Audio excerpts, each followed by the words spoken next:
Greetings everyone, Unsafe Kibble here, and we are bringing you the first in a series of videos today in something that I decided would be really cool to do.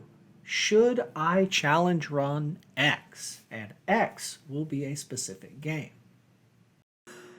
But before we do that, we're going to make a video which is called What is a Challenge Run? I hope you guys enjoy.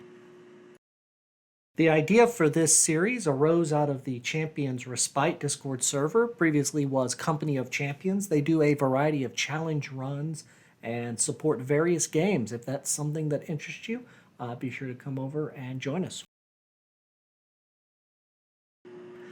Games are not all the same difficulty. Some games are easy, some games are hard, and some games even come with difficulty sliders that allow you to change the difficulty in which you participate. There is no set standard on how difficult a game can be, so a challenge run, by definition, would vary from game to game. In the broadest sense, a challenge run is when you play the game in a more difficult manner than the base user experience as designed. Some game designers build this into their games, such as Horizon Zero Dawn's Ultra Hard Mode or Legend of Zelda Breath of the Wild's Master Mode. Other games only come with one setting, but this does not mean that they are not hard or that people can't make them more challenging. For the sake of sanity, let's divide challenge runs into three categories: performative, input, and mechanical. At the start, before discussing this division, let's be clear that these challenges can be combined to make an amalgam. Still, it will be helpful to look at each of them separately. Performative challenges I define as challenges that require the player to achieve a certain level of performance in the game they're playing. An example of this is Happy Hobbs' runs of the Soulsborns. Hobbs endeavored to complete each of the Soulsborne games without being hit, and since his original accomplishment in 2016, a vibrant community of no-hit runners has kind of risen up. They're even expanding into other games. In this category, we can also include flawless or deathless achievements, like Hollow Knight Steel Soul, rank achievements, like Devil May Cry and their S ranks, 100%ing games, like Korok Seeds or 202 Berries in Celeste, speedruns, and many other things. Basically, if the challenge requires you to do something in the game in a certain performative way, I'd classify that as a performative challenge run. My second category is input challenges.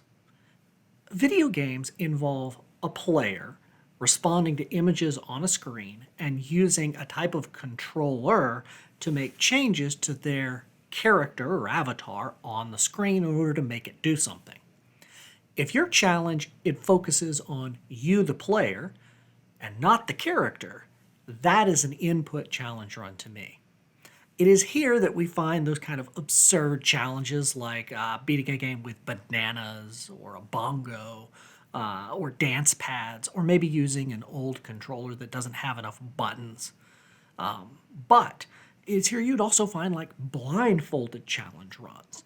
In fact, there are a series of mad lads who do blindfolded speed runs of, for example, Ocarina of Time, and combine input challenges and performative challenges and do other kinds of ridiculously challenging stuff.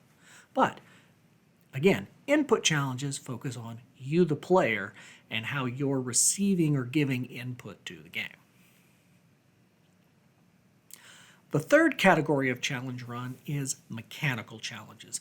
Mechanical challenges are when the player removes an in-game mechanic, forces the use of an in-game mechanic, or alters the freedom to play the game in an unrestricted way. Essentially, anything that isn't performative or input, we're using as a catch-all for mechanical challenges here. The classic example of this is no leveling runs in Soulsborne games, but no leveling runs in Sultan Sanctuary. 3-heart Zelda playthroughs would be examples. Also, you could add no iframing to this, such as no rolling, no blocking, and no parrying. You could look at Lobos Jr.'s overburdened runs of Souls games where he has to be over 100% weight as being this type of mechanical difficulty. You could look at people who insist on playing new game cycles to the maximum scaling of difficulty as being a mechanical challenge, as they are restricting themselves to playing on the highest scaling mechanic difficulty. So when we look at individual games in this series going forward, we're almost going to exclusively ignore input challenges unless there is a large community that I find surrounding that.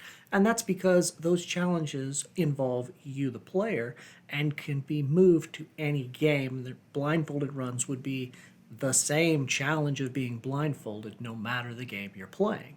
Same thing with input challenges. We will look at specific performative challenges when they apply to a game, and we will mainly concentrate on mechanical challenges the game can offer, especially where that mechanical challenge allows us to be more informed or provides us interesting things about the game itself. I hope that you have found this introduction interesting. I look forward to releasing the first game video shortly. Welcome, and hope you enjoy.